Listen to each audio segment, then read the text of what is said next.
हरे कृष्णा। स्वागतम स्वागतम स्वागतम। सुस्वागतम सुस्वागतम सुस्वागतम। अंतर्राष्ट्रीय कृष्ण भावना भवित संघ इस्कॉन की ओर से प्रस्तावित भगवद वाणी श्रीमद् भगवद गीता 18 अध्याय 18 दिन 18 सत्र के यह 16वें दिन के 16वें सत्र के यह 16वें अध्याय के इस अनुष्ठान में आए भक्तों का, धर्म प्रेमियों का, कथा प्रेमियों का, सत्संग प्रेमियों का, अतिथियों का, आजीवन सदस्यों का, श्रोताओं का, सोशल मीडिया के माध्यम से सुनने वाले श्रोताओं का भी और भविष्य में रिकॉर्डिंग के माध्यम से सुनने वाले श्रोताओं का भी हृदय के गहराई से प्रेम पूर्वक हार्दिक स्वागत करते हैं। आप सब श्री श्री राधा गिरिधारी जी के शुभकामनाएं स्वीकार करें, श्रील प्रभुपाद जी की कृपा प्राप्त करें। कहते हैं कि जब संसार के लोग हमें चुनते हैं तो हमें संसद में स्थान मिलता है, और भक्तों जब भगवान हमें चुनते हैं तो हमें सत्संग में स्थान मिलता है। इसलिए जो भगवान से करे प्यार वो सत्संग से कैसे करे इनकार, जो प्रभुपाद जी से करे प्यार वो सत्संग से कैसे करे इनकार। भक्तों आज हम आप सब अत्यंत भाग्यशाली हैं। श्री श्री राधा गिरिधारी जी के परम अनुकंपा अहेतु की कृपा महती कृपा से उनके छत्र छाया के अधीन हमें आश्रय प्राप्त हो रहा है और उनके चरण कमलों में सेवा का अवसर भी प्राप्त हो रहा है। और उन सेवाओं में भी मानव देह में प्राप्त होने वाली जो सर्वोच्च उत्कृष्ट सेवा है वो है सत्संग का, श्रवण का, कीर्तन का लाभ हमें प्राप्त हो रहा है। इसलिए हम उन भगवान श्री श्री राधा गिरिधारी जी उनके उनके परिकर सहित के पाद पद्मों पर नतमस्तक होकर कोटि कोटि वंदन प्रणाम अर्पण करते हुए संस्था के संस्थापक आचार्य कृष्ण कृपा श्री मूर्ति अभय चरणा रविंद्र भक्ति वेदांत स्वामी श्री प्रभुपाद जी के चरणा रविंद्र में कोटि कोटि वंदन प्रणाम अर्पण करते हुए गुरुदेव जो कि दयामय है, कृपामय है, करुणामय है, प्रातः स्मरणीय वंदनीय पूजनीय है, नित्य वंदनीय पूजनीय स्मरणीय है, उनके चरणारविंद में कोटि कोटि वंदन प्रणाम अर्पण करते हुए यहाँ उपस्थित आप सब वैष्णव एवं वैष्णवी भगवत चरण अनुरागी महाअनुभवी भक्त वृंदों के चरणों में प्रणाम अर्पण करते हुए आज के इस कथा की ओर अग्रसर होते हैं। आज के इस सत्र को आरंभ करते हैं, प्रसंग को प्रारंभ करते हैं। भगवद वाणी श्रीमद् भगवद गीता बड़ा पावन है, पवित्र है, मंगल है, शुभ है, दिव्य है, आध्यात्मिकता से लबालब भरा हुआ है, भक्ति से रचा पचा हुआ है, हम भक्तों के लिए हितकारक है, कल्याणकारक है, लाभदायक है। क्योंकि भगवद वाणी श्रीमद् भगवद गीता का अर्थ है सुंदर प्रेम का गीत। श्रीमद् का अर्थ होता है सुंदर, भगवत का अर्थ होता है भगवान का, गीत का अर्थ होता है गाना। श्रीमद् भगवत गीता सुंदर भगवान का गीत है। मैं तो कहता हूं ये सुंदर प्रेम का गीत है। कृष्ण भगवान के हृदय में जीव जगत के प्रति जो दया है, कृपा है, करुणा है, प्रेम है, वो उबर उबर के उनके मुखारविंद से अर्जुन के माध्यम से हमें प्राप्त हो रहा है। मानो कि अर्जुन के माध्यम से भगवान हम सबको एक एक को एक प्रेम का पत्र दे रहे हैं और कह रहे हैं मैं तुमसे प्रेम करता हूं, मेरे बात मानो, मेरे साथ मेरे घर लौट आ जाओ, घर लौट आ जाओ। भगवान का ये संदेश है, आदेश है, उपदेश है। भगवान कह रहे हैं मुझसे अलग रह के आप कष्ट, क्लेश, दुख का अनुभव क्यों कर रहे हो? मैं आपको अपार अनंत सुख दूंगा। मैं सुख का भंडार हूं, मैं सुख का स्रोत हूं, मैं सुख का भंडार हूं, मैं सुख का स्रोत हूं। मैं आपको अपार अनंत अनंत सुख दूंगा। जिस सुख के हम अभिलाषी हैं, जिस सुख के हम अधिकारी हैं, वो सुख मैं दूंगा। मेरे बात मानो और आ घर लौटा जाओ। भगवत गीता के पहले अध्याय में हम देखते हैं कि किस प्रकार से अर्जुन जो है परेशान है। अर्जुन के परेशानी का कारण यह है कि अर्जुन ने बनाया एक योजना, और वो योजना है भगवान से योजना से अलग, और अर्जुन का हाल बेहाल हो गया। इसी प्रकार से हम सब संसार में हैं, हम भी देखते हैं हमारे जीवन में हम हैं परेशान।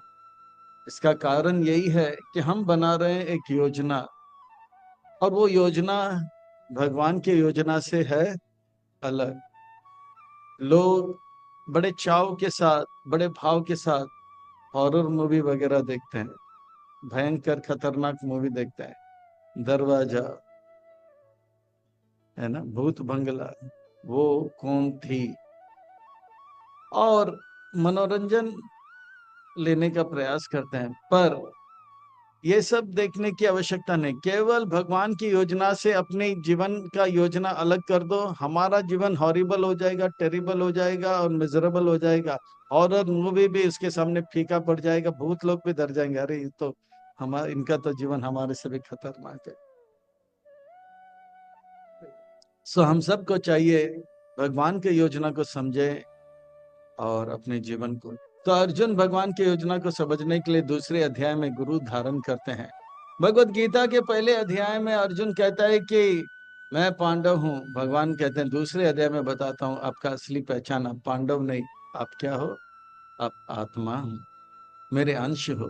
भगवत गीता के पहले अध्याय में अर्जुन कहता है कि कौरव मेरे दुश्मन है। भगवान कहते हैं रुको जरा, तीसरे अध्याय में बताता हूँ कि हमारे असली दुश्मन बाहर नहीं अंदर है। काम एश क्रोध एश, ये काम क्रोध लोभ जो असली दुश्मन है।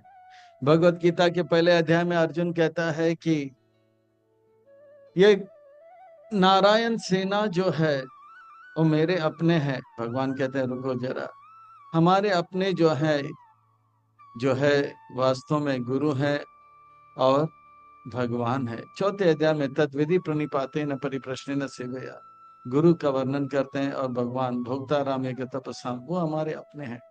जब हमें पता लग जाता है हम भगवान के अंश आत्मा है, गुरु हमारे अपने हैं, भगवान हमारे अपने हैं, और काम क्रोध जो कि दुश्मन हमारे हैं, जो हमें भगवान की योजना से अलग करते हैं, तो भगवान की योजना में भगवान और गुरु की कृपा से पता लग जाता है, और इस योजना को जीवन बनाए, इसे ध्यान से अपने जीवन में उतारे और इसी को जीवन बनाए। ये छठा अध्याय है ध्यान योग, योगी नाम अपने सर्वेशा मदगत रहता। अर्जुन को पता लग गया भगवान का योजना क्या है, और भगवान के योजना में वो लग ही गया था। भगवान ने कहा रुको जरा, आप सेवा करने जा रहे हो, पहला समझो सेवी भगवान कौन है, सेवा भक्ति क्या है, और सेवक भक्त कैसे होते हैं।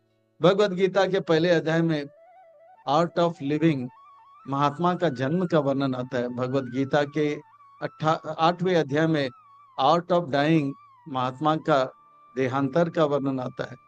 भगवत गीता के 9वें अध्याय में जीवन और मरण के बीच में महात्मा क्या करते हैं, आर्ट ऑफ लविंग, कितना प्रेम करते हैं। ये भगवान के प्रति स्मरण बढ़ाना है तो श्रवण जो है हमें सुधारना होगा। तो हमारा श्रवण सुधर जाएगा तो स्मरण सुधर जाएगा, स्मरण सुधर जाएगा तो मरण सुधर जाएगा। तो ये श्रवण कैसे करें, आर्ट ऑफ हियरिंग 10वां अध्याय है। और आर्ट ऑफ सीइंग, कितना भयावह ये दुनिया है, ये 11वें अध्याय में हम देखते हैं। 12वें अध्याय में हमने देखा ये आर्ट ऑफ ब्लिसफुल लिविंग, भक्त लोग इस संसार में भी कितने आनंद से रहते हैं। और 13, 14, 15, 16, 17 और 18 में भगवान बार बार पश्यति पश्यति पश्यति, देखो देखो देखो देखो, मगर प्यार से, ज्ञान के आंखों से देखो। इस आंखों से हम इस संसार को देखेंगे तो धोखे में रहेंगे और औरों को भी धोखे में डालेंगे। इस आंखों से हम संसार को केवल पृथ्वी जल और अग्नि को देख सकते हैं, हवा को भी नहीं देख सकते हैं। और इन आंखों से हम धोखा खाएंगे और कहेंगे ये मेरी है और ये तेरी है। पर भगवान कहते हैं कि इन आंखों से नहीं, ज्ञान की आंखों से देखो। जो इन आंखों से दिखता है वो भी देखो, और ज्ञान क्या, इन आंखों से जो नहीं दिखता है ज्ञान के आंखों से देखो, शरीर के अंदर आत्मा परमात्मा को देखो, और ये देखो ना कुछ मेरी है ना कुछ तेरी है, सब कुछ भगवान श्री कृष्ण हरि की है। तो तेरी है मेरी है करना बंद कर दो और भगवान श्री कृष्ण हरि के सेवा में लग जाओ। शरीर के अंदर आत्मा परमात्मा का दर्शन, अनदेखा को देखना, ये नाम है खेल का। Seeing the unseen is the name of the game. तो 14वें अध्याय में शरीर के बाद कभी कोई पढ़ाई करता है तो कोई लड़ाई करता है तो कोई कमाई करता है। सतगुण तमगुण का प्रभाव को हम लोग देखेंगे। तो ये जो है, ये है 14वें अध्याय। कठपुतली की तरह कभी पढ़ाई करता है तो कभी लड़ाई करता है। कौन कराता है? वो बोलते हैं कोई नहीं, पर वो जो है सतगुण का दौर जब खींचता है तो पढ़ाई करता है, तमगुण का जो खींचता है तो वो लड़ाई करता है। तो वो दिखता नहीं है, पर ज्ञान के आंखों से देखे तो वो पता लगता है। 15वें अध्याय में बताता है कि हमें बचाने वाला भगवान बाहर भी है अंदर भी है सब जगह है, इसलिए डरो मत। पर वो दिखता नहीं है, कण कण में वो शिरोदक्ष विष्णु है, हृदय के अंदर वो विष्णु है। वो ज्ञान की आंखों से देखना है, कल देखा और आज हम देखेंगे। इस ब्रह्मांड को 13वें अध्याय में कहते हैं कारागार है, जेल है, ईंट से बनाया जाता है, पानी से बनाया जाता है। पर ये जो ब्रह्मांड रूपी कारागार है वो जो है 24 तत्वों से बनाया हुआ है, पृथ्वी जल अग्नि इत्यादि। और इसमें जो है 14वें अध्याय में बता देते हैं कैदी को कारागार में नाचने गाने के लिए नहीं रखा जाता है ना। उनको मारा जाता है, पीटा जाता है, उनको हथकड़ी, पांव कड़ी और गले के कड़ी से बांधा जाता है। तो इसी प्रकार से ये 14वें अध्याय में बताते हैं रजगुण तमगुण और सतगुण के पास से उन्हें बांधा जाता है। और 15वें अध्याय में हम देखते हैं कि किस प्रकार से कभी कभी जेल के अंदर मिनिस्टर आते हैं और देखते हैं कौन कैदी अच्छा है कौन कैदी बुरा है, और अच्छे कैदी को मुक्त कराते हैं। तो आज के इस अध्याय में हम देखेंगे कि किस प्रकार से परमात्मा और जेलर देखता है कि कैदी कौन अच्छा है और कौन बुरा है। इस संसार में कोई अच्छे होते हैं तो कोई बुरे होते हैं, कौन अच्छा और कौन बुरा आज के इस अध्याय में देखेंगे। ये 16वां अध्याय बड़ा अद्भुत है, विलक्षणमय है। ये 16वां अध्याय का शीर्षक है देव असुर संपन्न विभाग योग, यानी कि देवता और असुरों के बारे में वर्णन आता है। जैसे प्रहलाद महाराज वो कैसे भक्त था और हिरण्यकशिपु कैसे असुर था, जैसे हनुमान कैसे भक्त था और रावण कैसे असुर था, जैसे अर्जुन कैसे भक्त था और दुर्योधन कैसे असुर था। तो इन सबको कैसे पहचानेंगे, उनके लक्षण क्या होगा, और हमारे अंदर कैसे यशस्वी भगवती ये जो है दैवी गुण को अंदर हमारे लाना है और हमें भी अच्छा भक्त बनना है, ये देखा जाएगा। इस अध्याय को और अच्छी तरह से समझने के लिए और आत्मा संग्रह करने के लिए एक छोटा सा दृष्टांत की ओर जाते हैं। एक छोटा सा जो है घटना को हम देखते हैं। इस संसार में सुर भी होते हैं असुर भी होते हैं। सुर असुर जैसे छोटा सा क्लासरूम में ऐसे विद्यार्थी होते हैं जो बहुत अच्छा पढ़ाई करते हैं, 99% लाते हैं, और ऐसे भी विद्यार्थी होते हैं जो केवल मस्तीखोर होते हैं, है ना। तो इसी प्रकार से जेल के अंदर कुछ बहुत ही खूंखार कैदी होते हैं तो कोई अच्छे कैदी भी होते हैं। इसी प्रकार से इस ब्रह्मांड में कुछ अच्छे लोग होते हैं कुछ बुरे होते हैं। अच्छे लोगों का लक्षण क्या है? उन्हें सुर कहते हैं और बुरों को असुर कहते हैं। सुर और असुर में अंतर क्या है? सुर कौन है असुर कौन है, ये कैसे हम जान पाएंगे? बड़ा सरल है। जो भगवान के सुर से सुर मिलाए वो सुर, और जो भगवान के सुर से सुर ना मिले वो असुर। तो इस प्रकार से हम देख सकते हैं।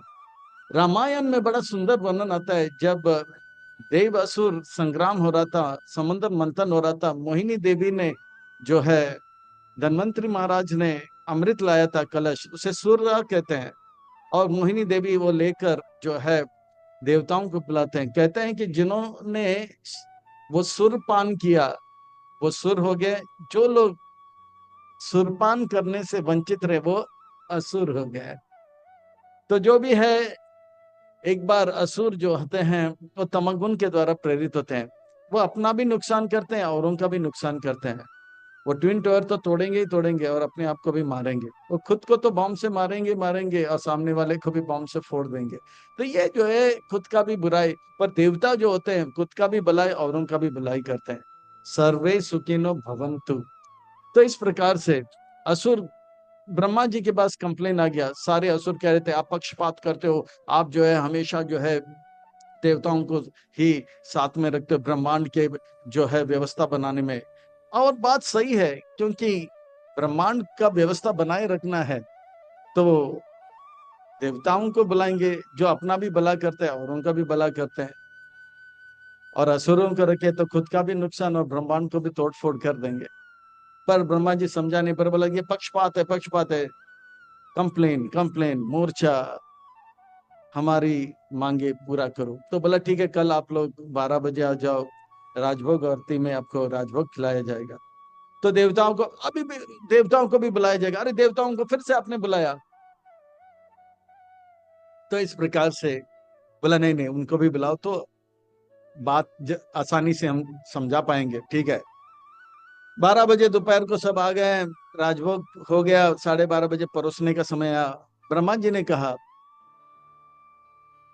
असुर भाईगण मेरे बात मान लो, आपके भलाई के लिए राजभोग परोसा जाएगा पंगत में। मेरा निवेदन है पहले देवताओं को जो है इसे पाने दो, ग्रहण करने दो, लेने दीजिए। बोला नहीं, से पक्षपात, देवताओं को पहले। ठीक है कोई बात नहीं, आप लीजिए।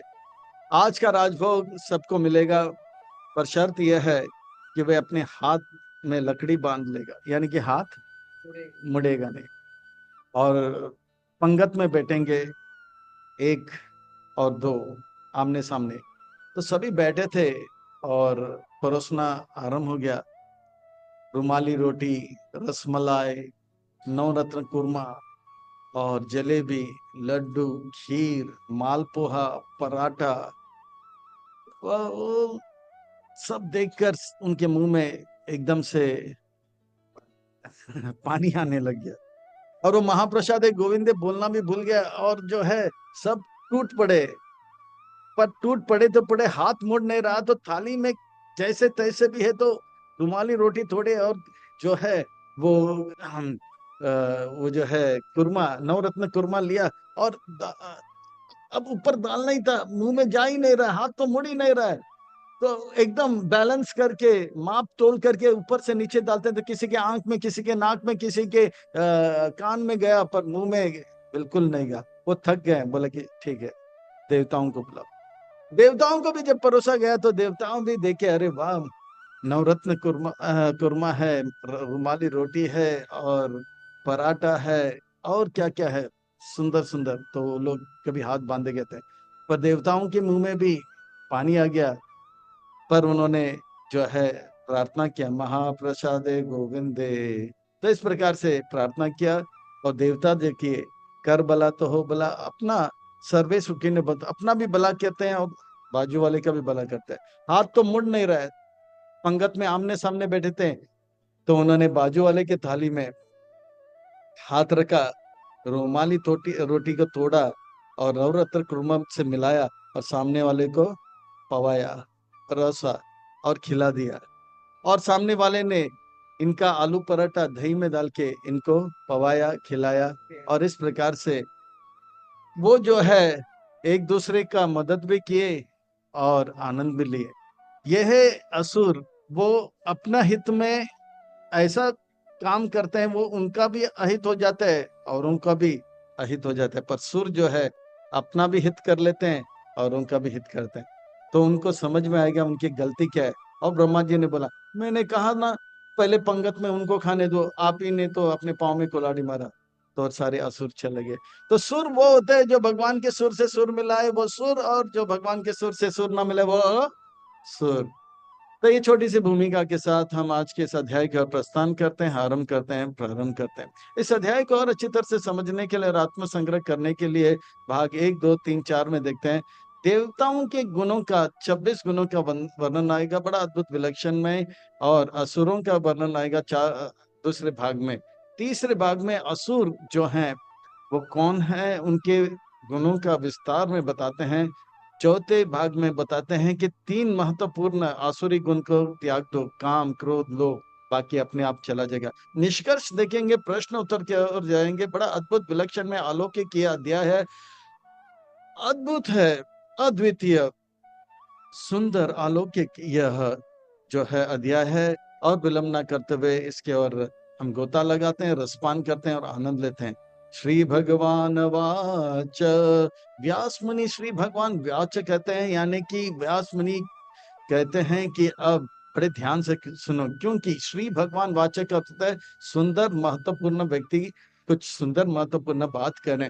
श्री का अर्थ होता है सुंदर, भगवान का अर्थ होता है भगवान, और वाचक करते हैं, कहते हैं सुंदर महत्वपूर्ण व्यक्ति सुंदर महत्वपूर्ण बात कहने, अर्थात व्यास मुनि का अभिप्राय है। हमें ध्यान से सुनना चाहिए, एक होकर सुनना चाहिए, चित्त को एकाग्र करके सुनना चाहिए, कमर कस के बैठना चाहिए, पीठ के हड्डी, गर्दन और सर एक लाइन में रख के एक एक वाक्य नहीं, एक एक शब्द नहीं, एक एक अक्षर को ध्यान पूर्वक सुनना चाहिए, क्योंकि ये हमारे जीवन को सुंदर और महत्वपूर्ण बना देगा।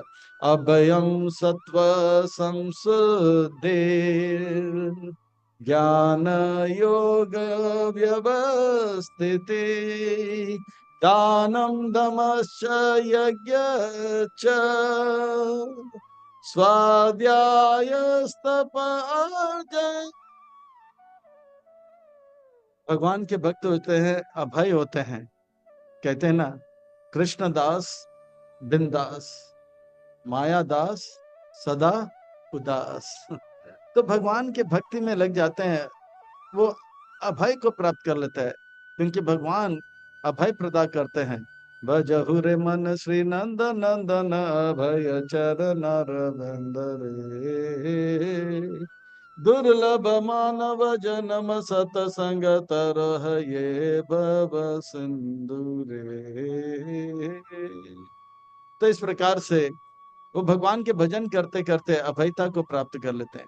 सत्व संशुद्धि, वो हमेशा अपने आप को पवित्र करता रहता है, अपने मन को पवित्र करता रहता है, अपने तन को पवित्र करता है। सत्व संशुद्धि, अपने अस्तित्व को शुद्ध करता जाता है, शुद्ध करता जाता है, मन के अंदर अपवित्रता आने नहीं देता है।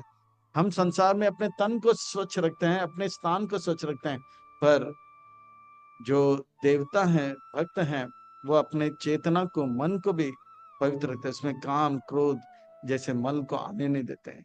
ज्ञान योग व्यवस्थित, वो ज्ञान में लगा रहता है, वो जान अपना संबंध भगवान के साथ और संसार के साथ उसका ज्ञान लेता रहता है। मैं भगवान का अंश हूँ, भगवान का दास हूँ, भगवान मेरे स्वामी है, मेरे पिता है, और संसार में जो भी है वो मेरे अपने हैं। हम सब एक ही परिवार के हैं, हम सब का पिता, हम सब का मालिक एक है, हम सब का पिता एक है, हम सब भाई भाई हैं।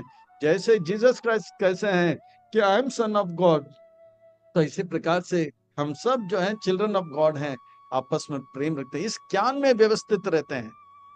दानम, और ये ज्ञान का दान वो औरों को देते हैं। आप भी जानिए, आप भी जानिए भगवान का हमारा संबंध कैसा है। वो हरि नाम खुद लेता है, हरे कृष्ण कृष्ण कृष्ण हरे हरे, हरे राम राम राम हरे।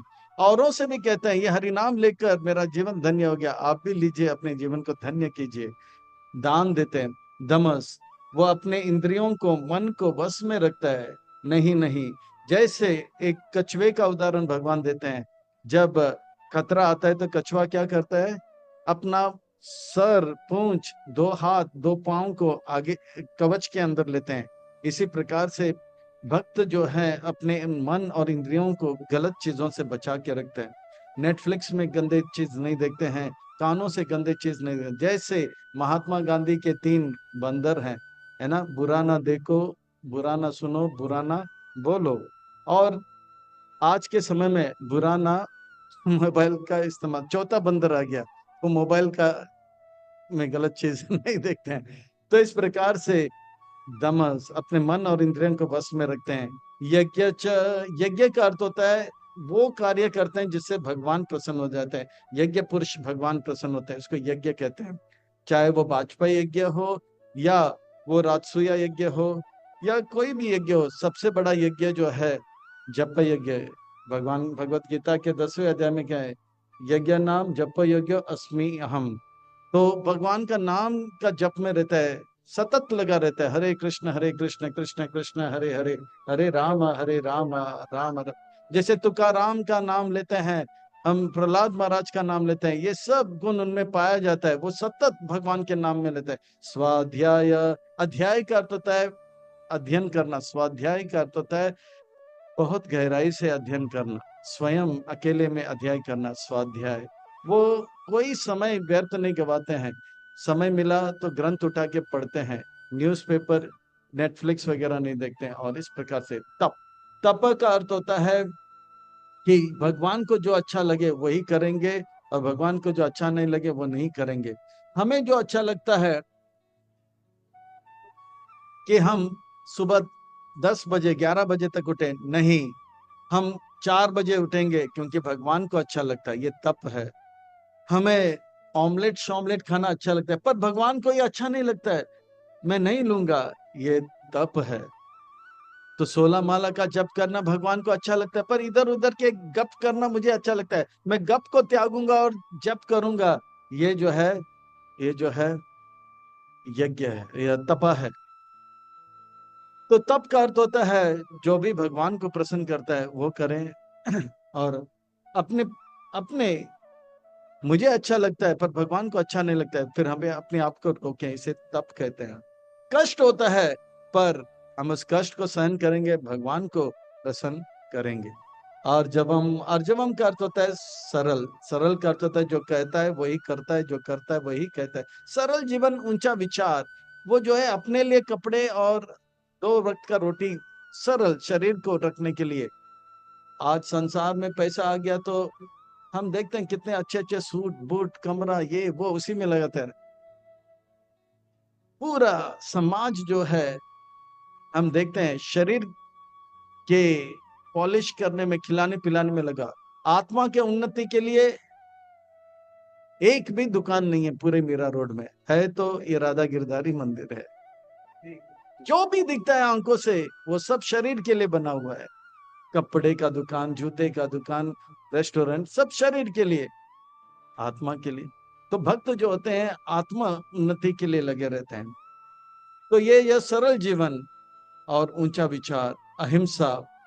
अहिंसा का अर्थ होता है वो औरों को भगवान का ज्ञान देता है। जैसे ही हम भगवान का ज्ञान का प्रचार नहीं करते तो हिंसा होता है। मैं आत्मा हूं, मैं भगवान का अंश हूं, मैं भगवान का पुत्र हूं, हम सब भगवान के पुत्र हैं। आपस में ही मतभेद क्यों, प्रेम होना चाहिए। ये बात जो है, अगर ये भगवान का नाम का प्रचार होगा तो ये केरला फाइल और कश्मीर फाइल या केरला स्टोरी कश्मीर स्टोरी खुलता नहीं है। सब लोग कहता है अरे मैं मुसलमान नहीं मैं हिंदू हूँ, मैं क्रिश्चियन नहीं मैं मुसलमान नहीं मैं आत्मा हूँ, मैं हिंदू नहीं मैं आत्मा हूँ, मैं क्रिश्चियन नहीं मैं आत्मा हूँ। और सब कहेंगे हम सब जो है शरीर नहीं आत्मा है, और भगवान के हम सब पुत्र हैं, हम सब एक ही परिवार में। हम क्यों लड़े और झगड़े, हम सब भगवान का भजन करते हैं। हरे कृष्णा कृष्णा कृष्णा हरे हरे, हरे राम राम राम हरे। अक्रोधश्च सत्यम। वो स्वयं भगवान जो कहते हैं वो सच कहते हैं, और भगवान जो कहते हैं उसी को कहते हैं, वो सत्य कहते हैं, वो सत्य को ही दोहराते हैं।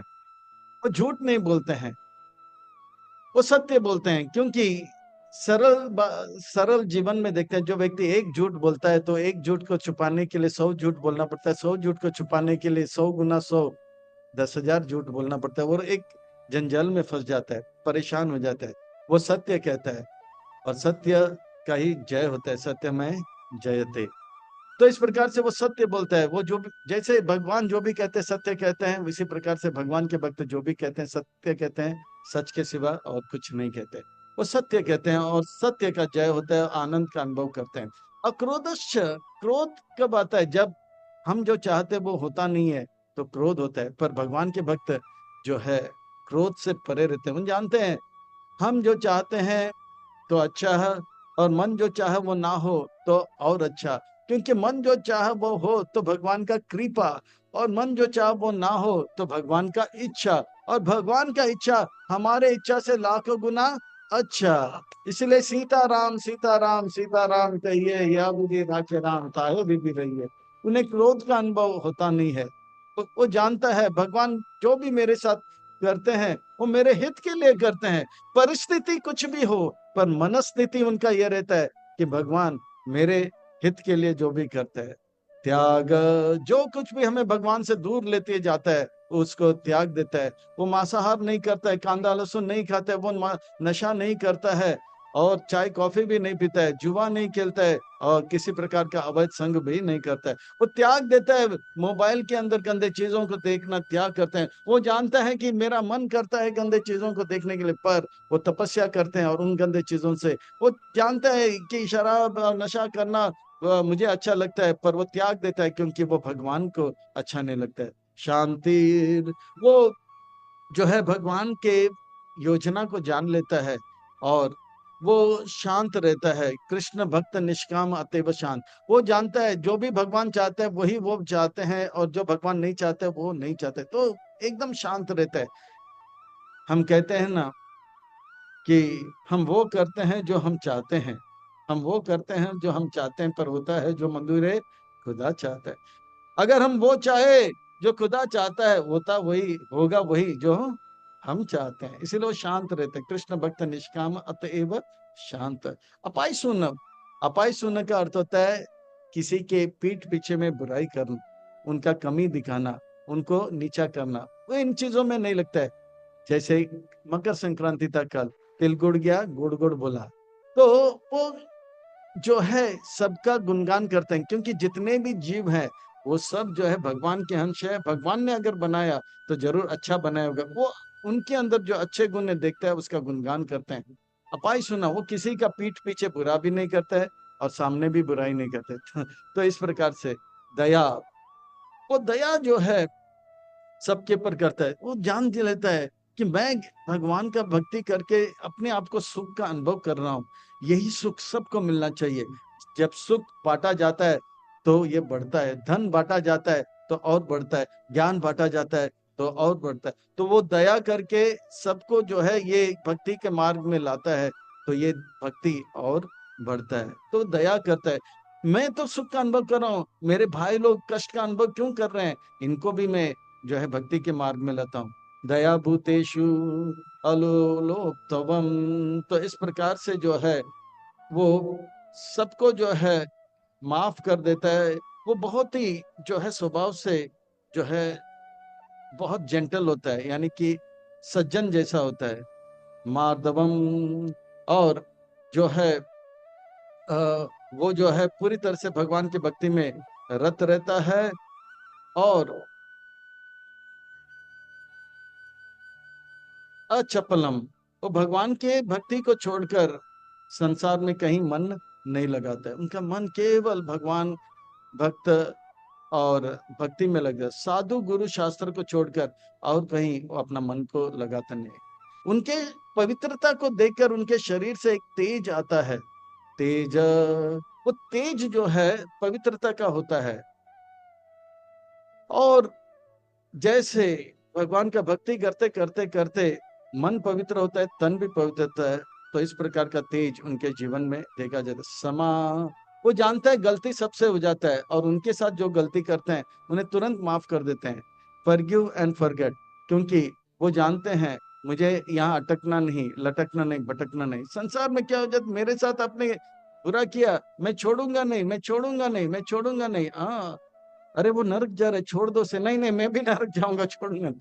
वो जानते फॉरगिव एंड फॉरगेट, क्षमा करो और आगे बढ़ो, क्योंकि गलती तो सबसे हो जाता है, आखिर में वो भी तो हमारा भाई है। ठीक है, क्षमा कर दो। और उनके लिए जैसे जीसस क्राइस्ट, जिन्होंने भी उनको बुरा किया, बोला कि भगवान इन्हें माफ करो, उनको पता नहीं, वो अज्ञान में जो भी कर रहे हैं, उनको पता नहीं क्या कर रहे हैं। नामाचार हरदास ठाकुर को जो है जल्लादों ने कोड़े से मारा था 22 बाजार में, तो उन्होंने बोला माफ करो इनको। साधारण व्यक्ति होता, हम आप होता, मेरे साथ बुरा किया, मैं भी आपको छोड़ूंगा नहीं, मारूं कि तोड़ूं, तेरी टांगे तोड़ूं। अब समय आपका अच्छा चल रहा है, मेरा समय जब आएगा तो सबसे पहला आपको ही तो वो नहीं, क्षमा कर जाते हैं। तो क्षमा, धृति, वो भगवान के भक्ति पे, भगवान को प्रसन्न करने के लिए लगा रहता है। मेरा जीवन का लक्ष्य भगवान को मैं कहीं अटकूंगा नहीं, लटकूंगा नहीं, भटकूंगा नहीं, मैं यहाँ तक आया हूँ यहाँ से आगे जाने के लिए। और वो आगे बढ़ता है, अभी नहीं तो कभी नहीं, वो दृढ़ता उनके अंदर रहता है। सोचम, मन तन को पवित्र रखता है, अपने कपड़ों को पवित्र रखता है, अपने आजू बाजू के वातावरण को, कमरे को भी पवित्र रखता है, और मन को भी पवित्र रखता है। तो इस प्रकार से सोचम, मन तन को पवित्र करते हैं, स्नान इत्यादि के द्वारा मन को पवित्र करते हैं, महामंत्र बोलकर हरे कृष्ण कृष्ण कृष्ण हरे हरे, हरे राम राम राम अद्रोह। और इस प्रकार से अद्रोह नाति मानाति, वो जो है मेरा है तेरा है मैं नहीं लगा रहता है, और इस प्रकार से वो पवित्र रहता है। द्रोह का अर्थ है ईर्ष्या, वो ईर्ष्या से रहित होते हैं। ईर्ष्या क्या होता है? औरों के उत्कर्ष को देखकर असहन होना, पर उत्कर्ष असहनम। अरे वाह, भला उसका कमीज मेरे कमीज से सफेद कैसे, उनके घर में हमारे घर से टेलीविजन बड़े कैसे, उनके घर हमारे घर से बड़ा कैसा, उनका कार हमारे कार से। भक्त जो होते हैं, अरे वाह, भगवान का बहुत कृपा है, भगवान ने उनको एक अच्छा कपड़ा दिया और अल्ट्रा सुपर सर्फ दिया कि उनके कपड़े चमक रहे हैं। भगवान मेरे पे भी कृपा किया, मुझ पर भी कृपा किया, कम से कम कपड़ा तो दिया है। तो कभी वो ईर्ष्या में नहीं लगता है, उल्टा वो भगवान का दया उनको प्राप्त हुआ, उनका गुणगान करते हैं। तो तेज समादृति शोचम अद्रोह नाति मानाति भवन्ति संपदा दैवी अभिजातस्य भारत। इस प्रकार के 26 गुण का वर्णन करते हैं, ये देवताओं में पाया जाता है, सुरों में पाया जाता है। और ये गुण अगर हमारे अंदर पाया गया तो कहते हैं कि ये जन्म से, अभिजातस्य, जन्म से इनके अंदर पाया जाता है, अभिजात से। वो ईर्ष्या से मुक्त रहते हैं, मान के लिए वो तरसते नहीं,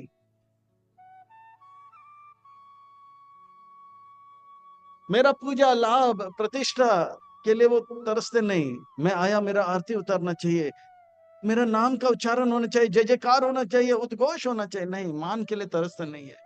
तो इस प्रकार से वो मान हो या अपमान हो, अपमानित भी हो जाए तो वो खुश हो जाता है, बहुत अच्छा। भक्तों के बारे में श्रील भक्ति सिद्धांत सरस्वती ठाकुर, हमारे गुरु जी के परम गुरु के गुरु, वे कहते हैं निंदक को हमेशा सामने रखना। साधक कहते हैं, सूरदास भी कहते हैं निंदक को हमेशा सामने रखना चाहिए, क्योंकि निंदक हमें बताता है हमारे कमी क्या है।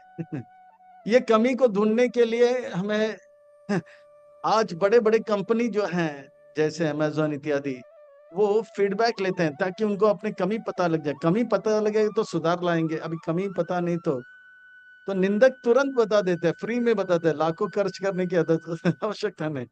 ले, इसका देखो नाक से पानी आ रहा है, अरे हाँ, चलो भाई, इंटरव्यू देने से पहले वो नाक साफ कर ले, वो निंदक ने उसको मदद कर दिया। तो निंदक को हमेशा सामने रखना चाहिए, पर निंदक को सामने रखने के लिए हिम्मत भी चाहिए। कभी कभी निंदा सुनते सुनते व्यक्ति जो है इसमें चले जाते हैं, तमगुन में चला जाता है, डिप्रेशन में चला जाता है। पर भक्त, शुद्ध भक्त जो है, इतने जो है भक्ति में रहता है कि वो निंदा सुनने से उससे प्रेरणा, उससे शिक्षा लेता है और अपने आप को सुधारता है। तो भक्त 26 गुणों से युक्त है, ये दैवी संपदा उनके अंदर होता है। अर्जुन, ये दैवी संपदा आपके अंदर पाया जाता है। अब सुनो असुरी गुणों के बारे में। ये असुरी गुण क्या है? दंभो दर्पो अभिमान च क्रोधा पौषम एव च अज्ञानम च विजातस्य पार्थ संप। जो भगवान के सुर से सुर मिलाते वो, जो भगवान के सुर से सुर ना मिले वो असुर। तो असुरों का यहाँ पे वर्णन आ रहा है। पार्थ, ए पिता के पुत्र, आप देखे असुरों के 6 गुण है। ये क्या? अभिजात से, वो जन्म लेते हैं, ये 6 गुण पता है। दंभो, दंभो का अर्थ होता है एक घमंड होता है भिखारी नंबर 1, पर सूट बूट पहन के बोला मैं भी सेठ हूँ। हम जीव हैं, अनु है, भगवान विभु है, षड ऐश्वर्य से पूर्ण है, पर फिर भी हम सोचते हैं हम भी कुछ हैं, हम भी कुछ हैं। तो ये जो है घमंड उनके अंदर रहता है, दिखावापन बहुत रहता है, इसे प्राइड कहते हैं, दंभ कहते हैं। जैसे रावण, कुंभकर्ण, इनके अंदर ये दंभ पाया जाता है।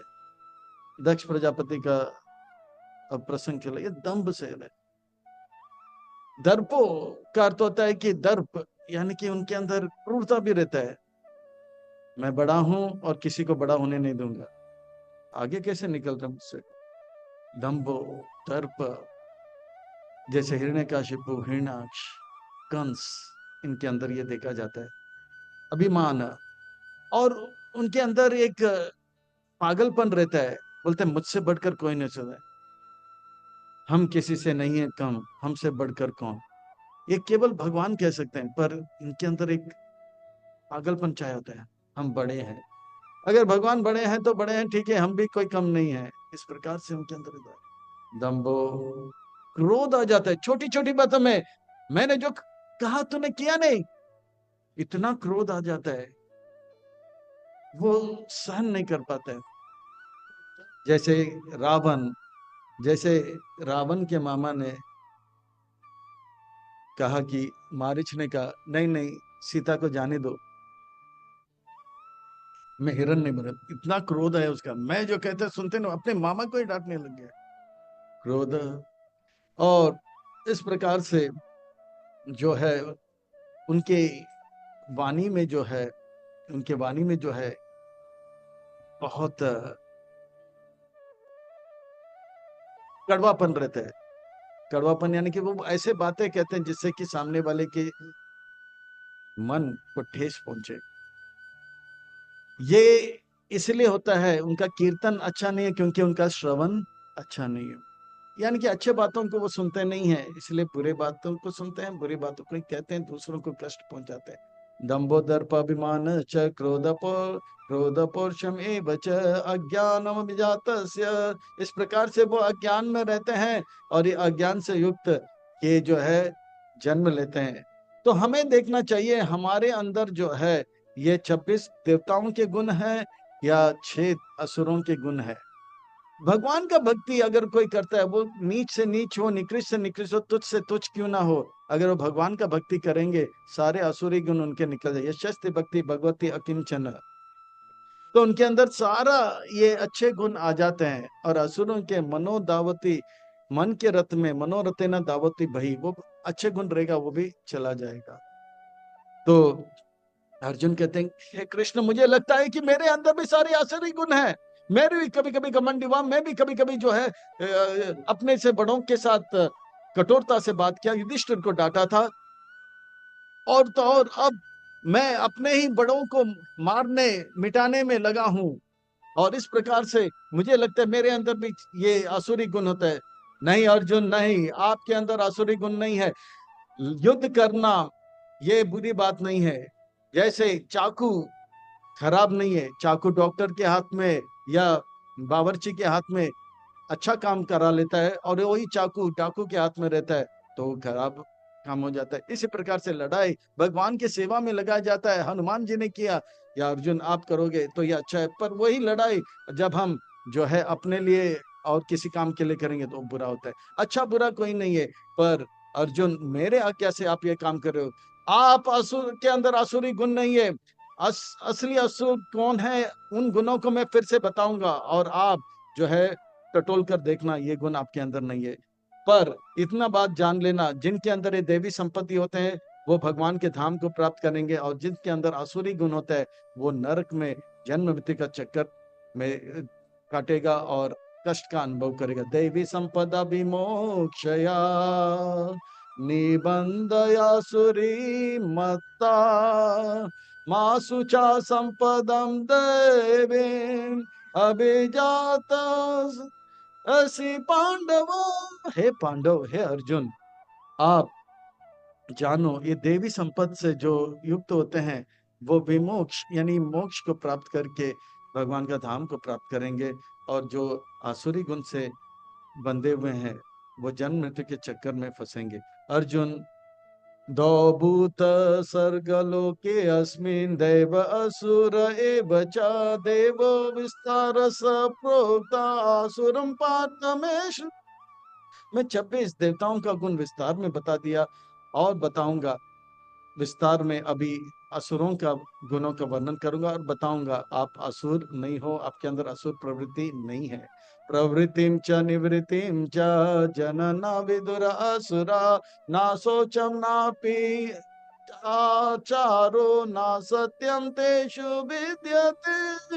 वो असुर जो है वो जानते नहीं है क्या सही है क्या गलत है, वो गलत को सही मानते हैं और सही को गलत मानते हैं। जो करना नहीं चाहिए वो करते हैं और जो करना चाहिए वो नहीं करते हैं। जो खाना नहीं चाहिए वो खाते हैं और जो नहीं खाना चाहिए वो खाते हैं। जो पीना नहीं चाहिए वो पीते हैं और जो पीना चाहिए चरनामृत तो नहीं पीते हैं, और रात के समय बियर बार में पी लेते हैं।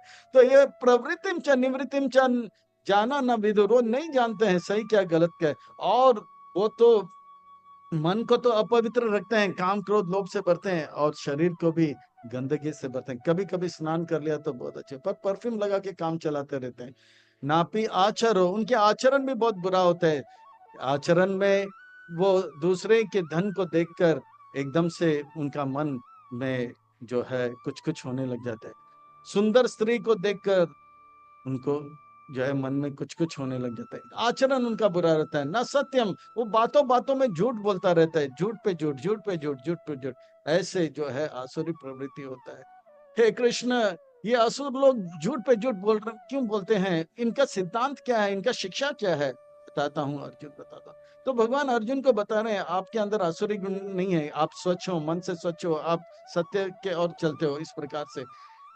एक इनका शिक्षा क्या है? इनका शिक्षा यह है अर्जुन कि वे समझते हैं कि ये संसार बना है भोग करने के लिए, भोग में भी मैथुन करने के लिए। ये संसार मैथुन से बना हुआ है, मैथुन के लिए है। और मैथुन जैसे government, for the people, by the people end of the people, इसी प्रकार से ये संसार मैथुन के लिए, फॉर मैथुन एंड बाय मैथुन एंड ऑफ मैथुन।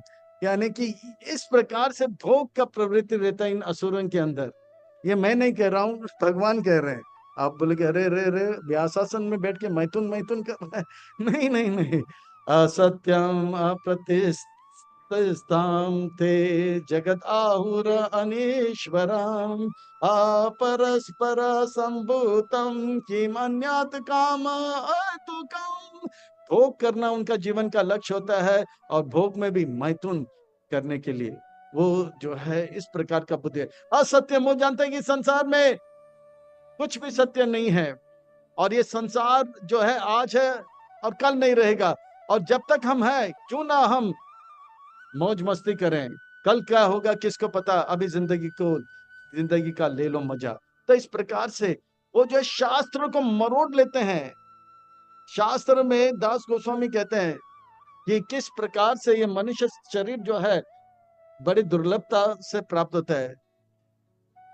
ये बात को कहते हैं कि मनुष्य तनु पावा कितने जो है दुर्लभता से प्राप्त होता है, बड़े सुदुर्लभ।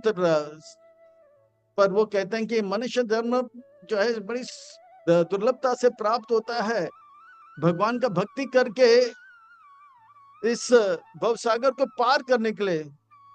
पर वो कहते हैं कि बड़े मुश्किल से ये मनुष्य शरीर प्राप्त हुआ है।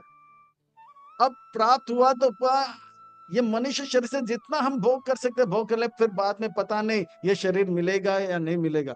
शास्त्र को मरोड़ देता है।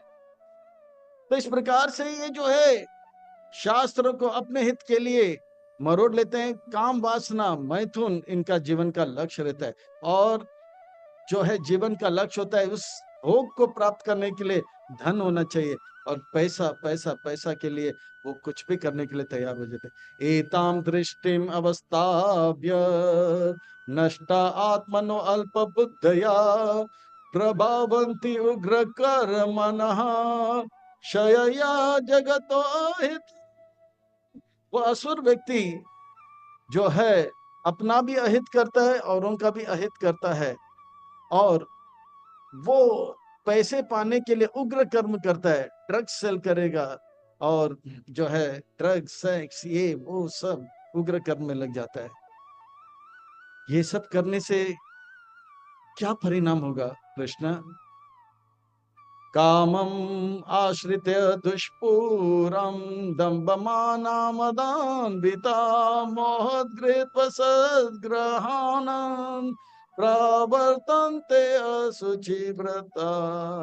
इस प्रकार से वो काम वासना का आश्रय लेता है और अपने अंदर वो घमंड को प्राप्त करता है। धन पे धन आने के बाद वो घमंडी हो जाता है और गर्व का अनुभव करता है, मैं सबसे बड़ा हूं। और धन से भोग की वस्तुओं को जो है समाग्र करके उसमें लग जाता है, और क्योंकि उनका मन गंदा है और गंदे से गंदे कार्य में लग जाता है, वो दूसरे की संपत्ति को लूटने में लग जाता है और दूसरे के स्त्रियों पे नजर डालने लग जाता है, अपवित्र जीवन व्यापन करता है। चिंतम अरे अपरिमेयम च प्रलयंतम आश्रित काम उपभोगा परमम एतावदिति निश्चित। जैसे रावण, कुंभकर्ण, हिरण्यकाशिपु, वो इस प्रकार से कार्य में लग जाते हैं, दूसरे के धन लेते हैं और उनको चिंता हो जाता है अब मेरे पास धन है, ये धन कोई लेके तो नहीं जाएगा, और इस प्रकार से काम वासना को पूरा करने में अपना समय को लगा लेता है। आशा पाश स्थिर बद्ध काम क्रोध परायणा इहन्ते काम भोगार्थम अन्यान्यनर्थ संचय। वो धन संग्रह करता है, आज मेरे पास 10 रुपया है, मुझे अब 100 रुपया चाहिए, 100 रुपया के लिए फिर 1000, 1000 के बाद इस प्रकार से वो धन के लिए वो कुछ भी करने लग जाता है। और ऐसे असुर लोग बोलते हैं ना बाप बड़ा ना भैया, the whole thing is that कि भैया सबसे बड़ा रुपया। वो पैसे के लिए अपने दोस्त को, अपने परिवार को, अपने बाप को भी बेचने के लिए तैयार हो जाता है। और इस प्रकार से पैसा जब आएगा तो भोग मिलेगा, और भोग केवल उनको जो है मैथुन के प्रति जो है रुचि रहता है और कुछ नहीं। इदम अद्या मया लब्धा इमं प्राप्स्ये मनोरथम इदम अस्तिदमपि मे भविष्यति पुनर्धनम। अब मेरे पास 10 करोड़ है, अब कुछ ही दिनों में ये 100 करोड़ हो जाएगा, मैं अरबों बनूंगा, खरबों बनूंगा, संसार का धन मेरे पास होगा, मैं सबसे बड़ा व्यक्ति बनूंगा, मैं राजा बनूंगा। आसो मया हत शत्रु हनिष्ये च परानपि ईश्वरहमहं भोगी सिद्धोहम बलवान सुखी। मैं आज जो स्तर पे आया हूं अपनी मेहनत से आया हूं, मैंने मेरे मार्ग में आने वाले सारे दुश्मनों को मार दिया है और मेरे रास्ते में आने वाले दुश्मनों को मैं मारूंगा। अब तक इतने शत्रु को मारा, भविष्य में औरों को मारूंगा। मैं ईश्वर हूं, मैं भोगी हूं, मैं सिद्ध हूं, बलवान हूं। और इस प्रकार से वो अपने असली प्रवृत्ति, जैसे रावण, हिरण्यकशिपु, कुंभकर्ण के अंदर जो भाव है वो उत्पन्न करता है। अदयो अभिजाना अब अदयो अभिजानावानस्मि को अन्यो अस्ति सदृशो मया यक्ष्ये दश्यामि मोदिष्या इति अज्ञान विमोहिता। इस प्रकार से वो अज्ञान में रहता है और यही सोचता है कि जीवन का लक्ष्य भोग करना है, भोग करने के लिए पैसा लाना है, और पैसे को पाने के लिए किसी को भी बेचना है तो बेचेंगे, किसी को भी मारना है तो मारेंगे। इस प्रकार से वो अज्ञान से अज्ञान और अज्ञान में चला जाता है। अनेक चित्त विभ्रांता मोह जाला समावृता प्रसक्त काम भोगेशु पतंति नरके सोच। और इस प्रकार से वो व्यक्ति हमेशा पैसे के बारे में, काम वासना के बारे में सोचता रहता है, ऐसे व्यक्ति, और वो नरक की ओर जाता है। हे कृष्ण, इन्हें नरक से क्या हम बचा पाएंगे? आत्मा संभावित स्तब्धा दाना माना मदान्विता यजन्ते मान यज्ञेते दम्भेन विधि पूर्वकम् हे कृष्ण, वो कभी कभी कोई बुरा तो काम कर रहा है, क्या वो कभी अच्छा काम भी करेगा? हाँ, वो करता है अच्छा काम, वो भी अपने मतलब के लिए। वो कभी कभी जो है बड़ा बड़ा यज्ञ करता है, बड़े बड़े जो है योजना बनाते हैं लोगों के हित के लिए, पर इसके पीछे भी उनका मान सम्मान का अभिलाषा रहता है। देखो वो कैसे कैंसर पेशेंट के लिए एक हॉस्पिटल खोला। अरे कैंसर पेशेंट के लिए हॉस्पिटल आपने खोला, पर कैंसर पेशेंट बनाने के लिए तंबाकू का फैक्ट्री आपने क्यों खोला?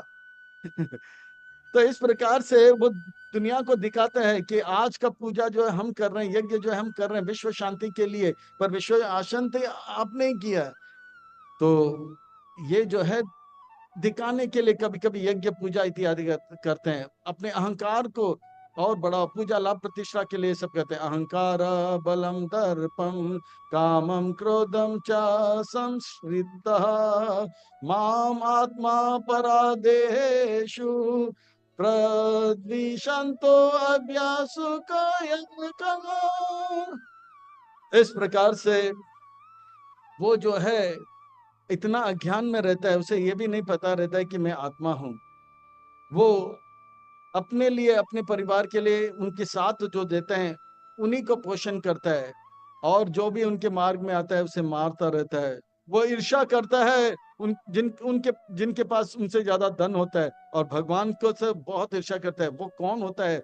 हम सबको नियंत्रण करने वाला, और भगवान का निंदा करके धर्म के विरुद्ध हर कार्य करने में वो लगा रहता है।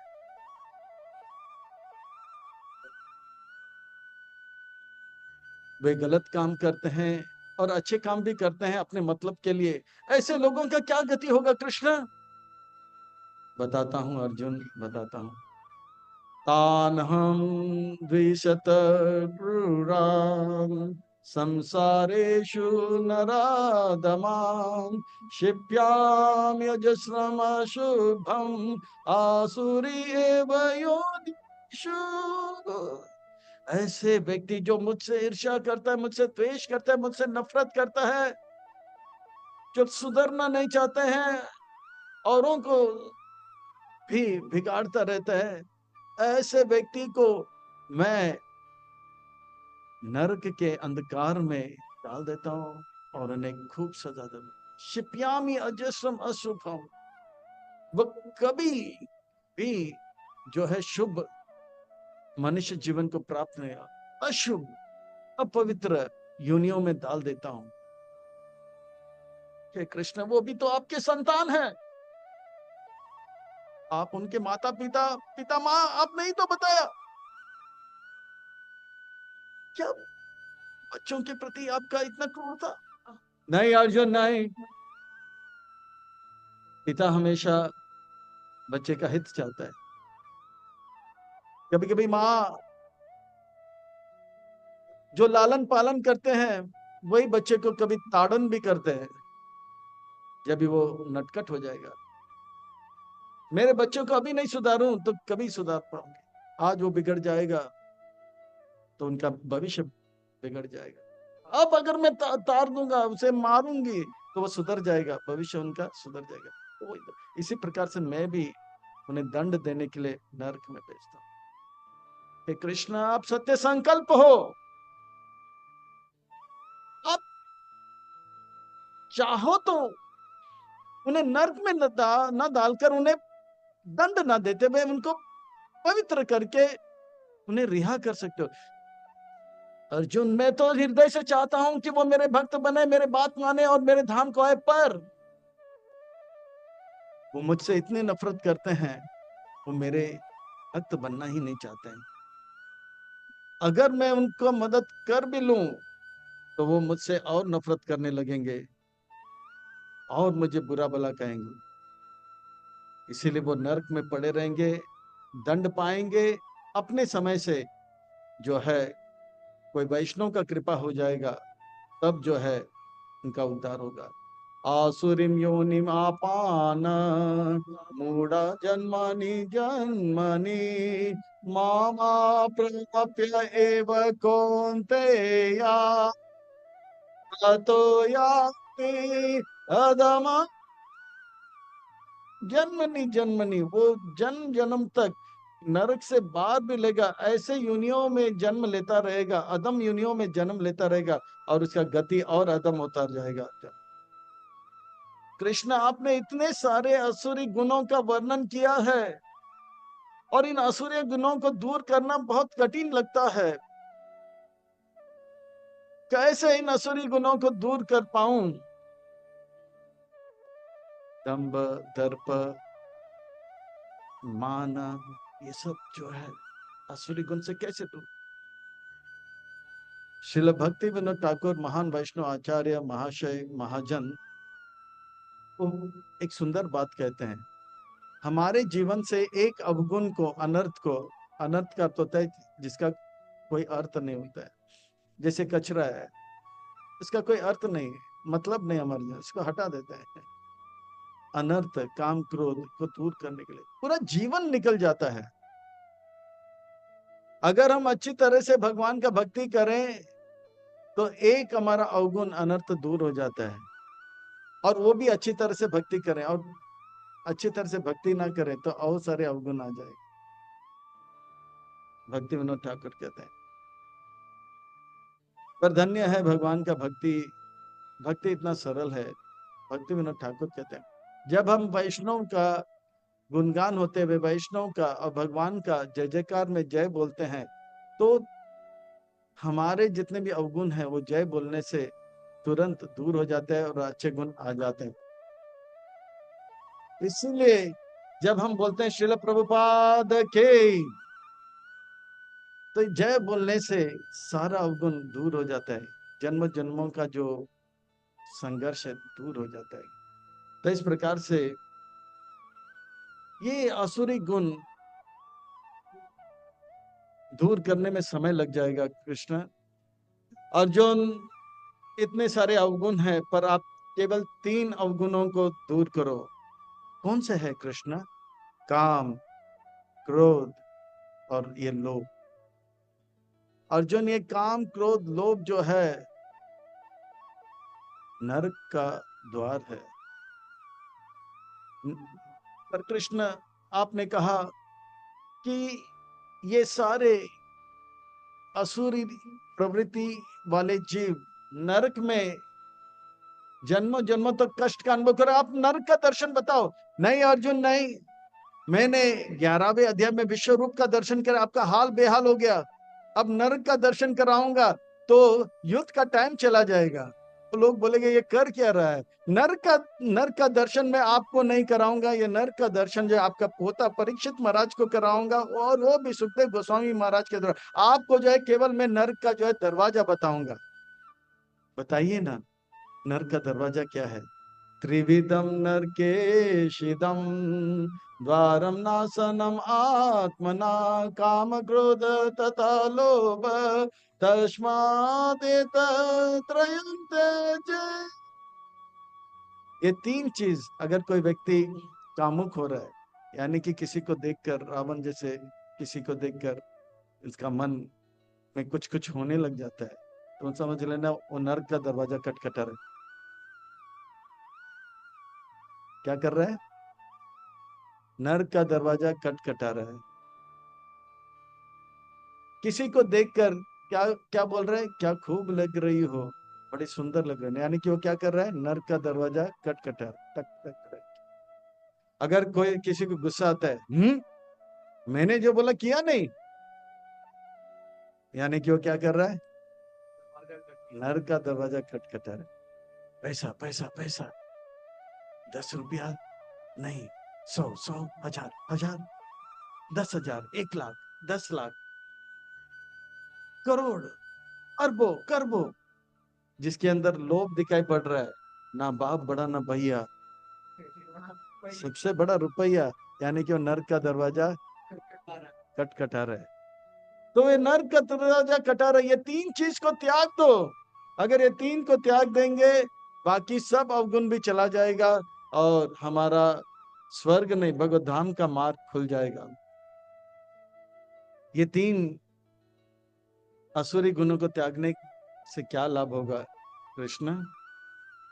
एते विमुक्त कौन्तेय तमद्वार त्रिभिर्नरा आचरते आत्मन श्रेया ततो याति पराम गति। ततो याति पराम गति, ये तीन चीज को त्यागेंगे तो परम गति भगवान का धाम को प्राप्त करेगा। तमो द्वारे त्रिबीर, ये तीन प्रकार का जो तवगुण से काम क्रोध लोभ को नर त्याग देता है तो वो आत्म उन्नति करने लग जाता है, अपने जीवन के श्रेयस को प्राप्त कर ले जाता है, भक्ति को प्राप्त कर लेता है भगवान का धाम। एतेर विमुक्ता कौन्तेय ये किंति कपुत, ये तीन चीज को त्याग दो। हमारे संस्था के महान आचार्य वैष्णव, महान वैष्णव महाजन गुरु सन्यासी प्रभुपाद जी के प्रिय शिष्य में से एक है परम पूज्य श्री श्रीमद नवगंधर गोस्वामी महाराज जी। बड़े हास्य भाव से एक गंभीर शिक्षा देते हैं। वो बताते हैं बंबई के एक व्यक्ति जो है वो नरक में आ गया था, वो बंबई से था। तो फिर यमराज ने पूछा, चित्रगुप्त देखो ये कोई अच्छा काम किया कि बुरा काम किया? अरे इनके फाइल में तो सारे बुरे के बुरे काम लगे, कभी पार्टी किया, कभी कबाब, कभी शबाब, कभी तो इसी लगा। कोई अच्छा, अरे एक अच्छा गुण किया, एक अच्छा काम दिखाई पड़ रहा है। यमराज जी ने बोला ठीक है। वो बंबईया से आया वो व्यक्ति से पूछा, आपने अच्छा काम किया आपको स्वर्ग मिलेगा और आपने बुरा काम किया नर्क, आप पहले स्वर्ग जाना चाहोगे या नर्क जाना चाहोगे? तब बंबई का था बड़ा चालाक है, तो उन्होंने बोला पहले स्वर्ग देखता हूँ, पिटाई तो होने, थोड़ा स्वर्ग में मजा कर लेते हैं। तो स्वर्ग जैसे ही खुला तो धुआं जैसे आने लगा, जैसे हम लोग धूप दिखाते हैं धुआं आने लगा। म्यूजिक चल रहा था स्लो मोशन में और अप्सरा लोग स्लो मोशन में डांस कर रहे थे, अरे वाह। और गंधर्व लोग मंद मंद गीत गा रहे थे और सुगंध भी हवा चल रहा था। तो बोला बहुत अच्छा, बहुत अच्छा, सब कुछ स्लो मोशन में चल रहा था। वो बहुत अच्छा लगा उनको, बोला ठीक है ये तो बहुत अच्छा है। नरक जैसे गया लिफ्ट से, नरक का दरवाजा खुला, एकदम अंधेरा, फिर एकदम चमक, फिर एकदम धुआं, फिर चमक, फिर अंधेरा, फिर चमक, फिर धुआं, फिर आवाज आने का टिक चक टिक चक टिक चक टिक चक टिक चक टिक चक। फिर देखा वहां पे कोई शराब पी रहा है, कोई कबाब कर रहा है, तो कोई इसी पे लगा। अरे ये तो हमारा बंबई जैसा लग रहा है। और वो भी लग गया है डिंग जिंग डिंग जिंग डिंग जिंग डिंग जिंग। बोला स्वर्ग में जब था तो बोला टाइम हो गया, बोला नहीं नहीं नहीं चलो चलो चलता हूँ। और यहाँ पे बोला कि टाइम हो गया, चलो टाइम अप। बोला नहीं नहीं थोड़े और देखने दो, तो देखा और नाचने लगा, और अरे टाइम अप हो गया, नहीं नहीं नरक। फिर बाद में खींच के उसको लेकर गया। यमराज से कहा कि आ, स्वर्ग अच्छा है कि स्वर्ग में जाना चाहता हूँ कि नरक में पहला जाना था? बोला स्वर्ग तो बहुत अच्छा है पर पहला नरक जाता हूँ। अच्छा। तो लिफ्ट से उनका यमदूत नरक लेकर गए और जैसे ही नरक का दरवाजा खुला, रेत था, रेगिस्तान था, और ऐसा धूप मानो कि 100 सूर्य का ताप एक जगह पे। वो भागने वाला था, यमदूतों ने कस के उसके खींचा, रगड़ रगड़ के मारा पीटा, मारा पीटा। चालाक व्यक्ति था, मुंबई का था, कबड्डी खेला था, पकड़ा पकड़ी साकली खेला था, तो इनसे बच के वो निकल गया। बच के निकल तो गया। फिर बोला धोखा धोखा धोखा धोखा। यमदूत उसके पीछे भाग रहे हैं और ये चालाक था, सीधे यमराज के पास गया, मेरे साथ धोखा हो गया, मेरे साथ धोखा हो गया। बोला क्या धोखा? जब जब मुझे स्वर्ग बताया तो सब कुछ स्लो मोशन में था, नर्क बताया तो एकदम डिस्को बिस्को हो रहा था, हम नॉन वेज कम बियर बार वो सब दिख रहा था। पर मेरे नर्क लेके गया तो मेरा पिटाई हो गया, पिटाई। कोई धोखा नहीं, ये सही है, वही नर्क है। पर वो क्या था, डिस्को, नॉन वेज कम बार, डिस्को बिस्को, वो क्या है? वो अपना हमारा नर्क का एडवर्टाइजमेंट डिपार्टमेंट है। अगर ये एडवर्टाइजमेंट नहीं दिखाता तो कौन नर्क में आएगा?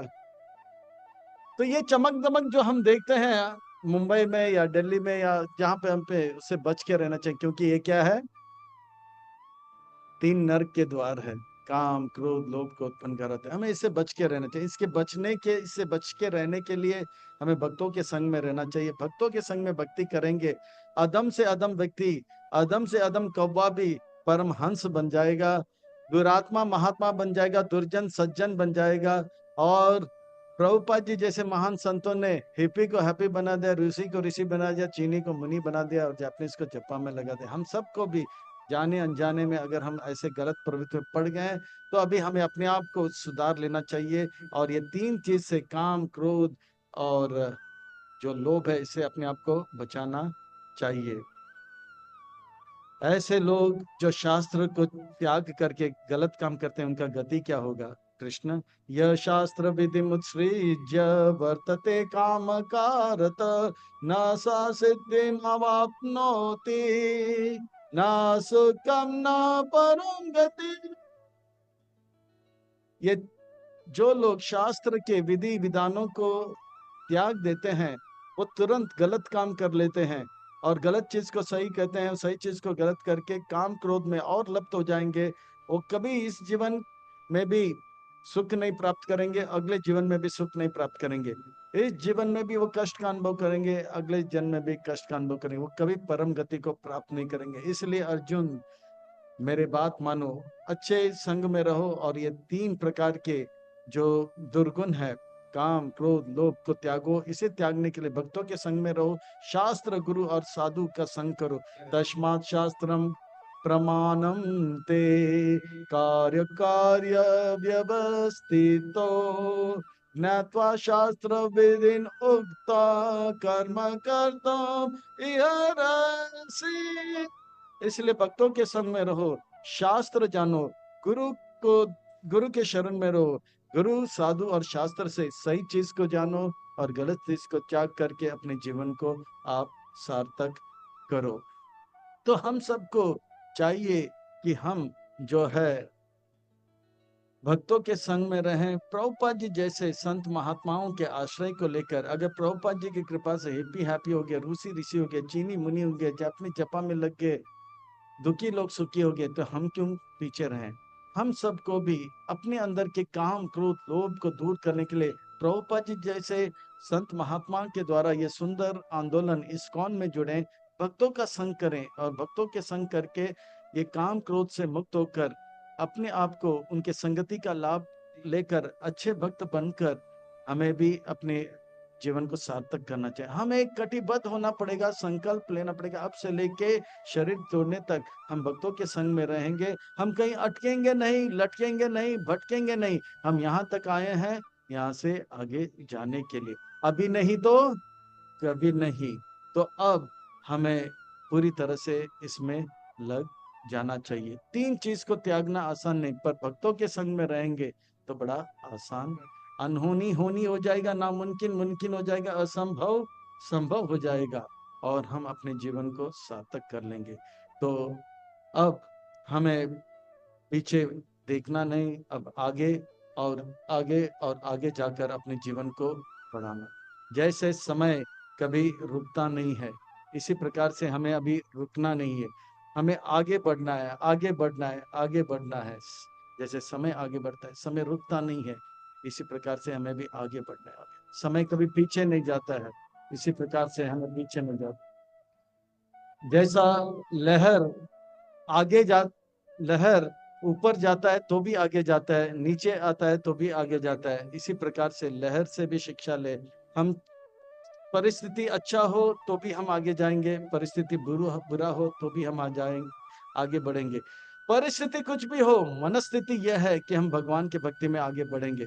जैसे लहर आगे जाता है, जैसे लहर होता है ऊपर नीचे, ऊपर नीचे, ऊपर नीचे, ऊपर नीचे, सभी हाथ ऊपर करें, ऊपर नीचे, ऊपर नीचे। पर लहर क्या है, हमेशा आगे जाता है। इसी प्रकार से परिस्थिति अच्छा हो या परिस्थिति बुरा हो, हमें मनस्थिति ऐसा रखे कि हम भगवान के भक्ति में आगे जाएं। इसी के साथ वाणी को विराम और अपने जीवन को सार्थक करें। हरे कृष्णा।